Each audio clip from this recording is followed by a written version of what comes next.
Guys, আজকে আমার পুতুলকে কত সুন্দর করে সাজিয়েছি। আপনারা লাইক করে দিবেন, কমেন্ট করে দিবেন, আর চুলগুলো দেখুন কত সুন্দর হয়েছে। ঠিক আছে,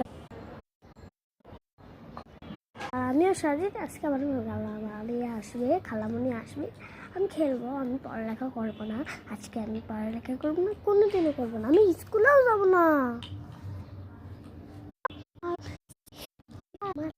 বাইরে ও